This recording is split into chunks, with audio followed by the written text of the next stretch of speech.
Hello, and welcome to Let's Talk Spoop. I'm your host, Don, and today we're going to talk about a movie I was going to do on Valentine's weekend, but I was unable to complete this movie. That is how disappointing this movie was to me, so today I finished it, and to make up for last week having no recordings, I decided to give you a late Valentine's Day Spoop special. So, today we're going to talk about The Love Witch on Shudder. Or if you have Roku, or if you have AMC Plus, it's also on there. So anyway, as per usual on Let's Talk Spoop, we break things down into 6 separate categories. Those 6 separate categories are story, acting, music, atmosphere, look, and creep. And without further ado, let's go ahead and jump into The Love Witch. So, the story starts with a woman driving a really nice car, stating she's starting a new life. She's got some tarot cards, and you keep seeing a heart impaled on 3 swords, which I think is an actual card, but I can't remember for the life of me what it is. If you know what that card is, because I don't feel like Googling it, go ahead and put it in the comments. So we get flashbacks of the death of somebody, apparently her ex-husband, but she keeps talking about how he left her, not about how he died. Let's see. Then she gets to this new town where apparently nobody knows her, but everybody knows her in this town. Like, she's going to a new place where nobody knows who she is, and then she immediately makes contact with a bunch of people that already knew her.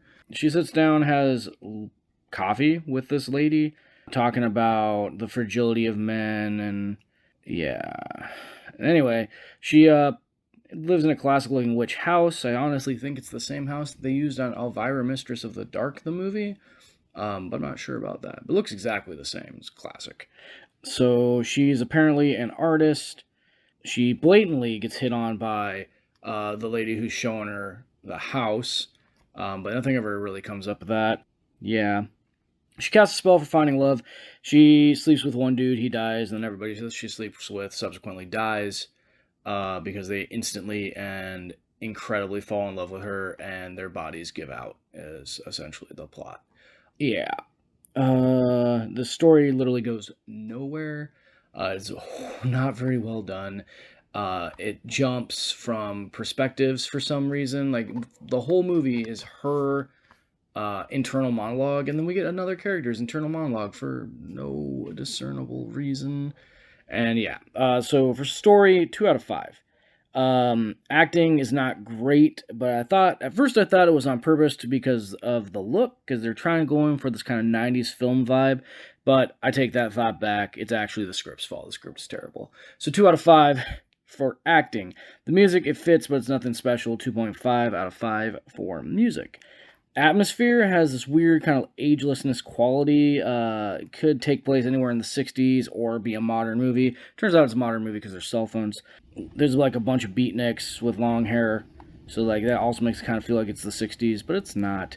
But the story meanders and you don't honestly care. So the atmosphere is crappy because you don't care.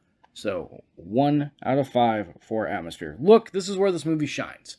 This movie looks beautiful. The look, they filmed it in 35mm Technicolor, so it gives you that real 60s horror movie vibe.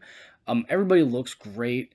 Everything about it is fantastic as far as look is concerned, but there's not anything else really to talk about besides the filming aspect. So 4 out of 5 for look. Creep, this movie is not scary at all, except for the fact that this movie was ever actually made. So 1 out of 5 for Creep. Tally those scores up, and you get a beautiful 2 out of 5 skulls for The Love Witch on Shudder.